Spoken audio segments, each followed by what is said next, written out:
Le recueillement d'une messe dominicale à la paroisse Saint-Francis à Houston fut brisé par un coup de feu, mais ce qui s'ensuivit fut un miracle inoubliable pendant la messe. Quelques instants auparavant, le père Miguel Herrera prêchait sur le thème « Aimez vos ennemis », un message qui allait bientôt être mis à l'épreuve de la manière la plus profonde. Tandis qu'un homme gisait, tremblant et murmurant l'Isabella, une communauté était sur le point d'être témoin d'une puissante histoire d'intervention divine et de pardon transformateur. Le père Miguel, prêtre immigrant argentin de 32 ans, s'approcha de l'autel avec un calme inébranlable. Il avait préparé une homélie sur le pardon, un message dont il pensait que Houston avait désespérément besoin au milieu des divisions croissantes. Alors que la lumière du soleil traversait les vitraux, le père Miguel regarda sa congrégation, ignorant qu'une âme portant une douleur inimaginable et une arme cachée se trouvait parmi eux. La messe se déroula normalement jusqu'à ce que le père Miguel remarque Robert Ferry dans le troisième banc. Ses mains tremblantes et ses yeux fixes révélaient une douleur plus profonde, une douleur qui s'était transformée en rage. Alors que Miguel commençait à proclamer l'Évangile, sur le point, sans le savoir, de faire face au test ultime de son message sur la miséricorde et l'amour qui survit à la perte, l'atmosphère dans l'église devint lourde de tensions inavouées. Des paroissiennes comme Donna Carmen, connue pour son intuition affûtée, et le docteur Henry Moore, un cardiologue expérimenté, sentirent le malaise grandir. La mâchoire serrée et les lèvres murmurantes de Robert laissaient présager une éruption imminente. Le père Miguel, guidé par le discernement plutôt que par la peur, offrit une prière silencieuse pour la paix. Pourtant, la tempête de chagrin et de rage en Robert était déjà déchaînée, prête à perturber le sanctuaire avec une fusillade dans une église de Houston. Alors que le père Miguel prononçait son homélie sur le pardon, s'inspirant de sa propre histoire de trahison et de la sagesse de sa mère, vous ne pouvez pas tenir le Christ dans une main et la vengeance dans l'autre. Robert Ferry s'effondra visiblement. Chaque mot sur le pardon approfondissait la plaie béante de son âme. Ces murmures désespérés, vous ne savez pas ce qu'ils m'ont pris, signalaient l'escalade de sa douleur. La tension atteignit son paroxysme lorsque Robert Ferry se leva, interrompant la messe d'une voix rauque et tremblante, contestant la compréhension du prêtre de la vraie souffrance, en particulier la douleur de la perte d'un enfant. Au milieu des cris et de la panique, le père Miguel resta ferme, levant une main apaisante. Il murmura une prière en espagnol, « Santa Maria Madre de Dio, guarda nos ahora », tandis que Robert sortait une arme. Dans ce moment fracturé, le père Miguel s'offrit, « Si ma mort vous apporte la paix, qu'il en soit ainsi selon la volonté de Dieu. » Puis, d'une source au-delà de la compréhension, il prononça un nom, « Isabella vous aime. » Le coup de feu retentit, atteignant le père Miguel à l'épaule.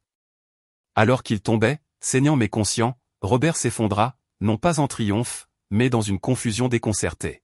« Comment connaissez-vous son nom » balbutia-t-il, larmes s'entrechoquant. Puis, dans un moment d'intervention divine extraordinaire, Robert fut pris de convulsions, criant à Isabella. « Je la vois. » L'église se tut, les bougies vacillèrent, et une présence palpable, invisible, remplit l'air, confirmant un miracle pendant la messe. Le docteur Moore, le cardiologue, fut stupéfait. Ce n'était pas une crise d'épilepsie ordinaire, les yeux de Robert étaient lucides, fixés sur quelque chose d'invisible. Les larmes coulaient sur le visage de Robert alors qu'il murmurait, « Elle me sourit. Elle dit qu'elle va bien. Elle est magnifique. » Il murmura ensuite un puissant message de pardon, « Elle me pardonne, et elle veut que je me pardonne. » Ce moment de guérison spirituelle laissa les ambulanciers, la police et toute la congrégation en admiration. Même après avoir été blessé par balle, le père Miguel s'inquiétait pour Robert, insistant pour que le père qui a tout perdu reçoive de l'aide en premier. Alors que les ambulances quittaient la paroisse Saint-Francis, transportant à la fois la victime et le tireur, la ville de Houston commença à bruisser de murmures d'un miracle moderne. Le sergent Paul Mandé, un officier chevronné, sentit qu'il avait été témoin de quelque chose de sacré. À l'hôpital, Robert Ferry, après avoir repris connaissance, commença à écrire des pages sur la visite et l'apparition de sa fille Isabella. Elle avait remercié le père Miguel d'avoir aidé son père à trouver la paix. Cet événement inexplicable renforça la conviction du père Miguel, transformant un acte violent en un témoignage de foi et de pardon. La procureure Laura Simons, qui traitait initialement l'affaire comme une tentative de meurtre, fut influencée par l'appel inébranlable du père Miguel à la miséricorde et le témoignage du sergent Mandé selon lequel Robert était maintenant indifférent. Un accord de plaidoyer pour mise en danger imprudente, avec service communautaire sous la supervision de l'Église, permit à Robert d'entreprendre un chemin de guérison au lieu d'une punition. L'évêque Andrew Keller reconnut les profondes implications, lançant une enquête sur ce qu'il reconnut comme un véritable miracle. Un mois plus tard, le père Miguel retourna à la paroisse Saint-Francis.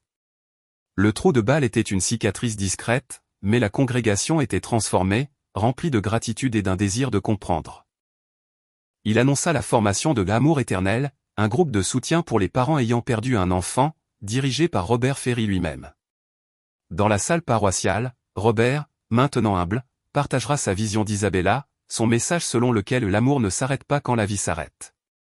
D'autres parents, comme Elena et Anna, trouvèrent du réconfort et partagèrent des expériences personnelles d'espoir renouvelé, découvrant même des souvenirs inexplicables comme le dessin de l'arc-en-ciel de Sophia.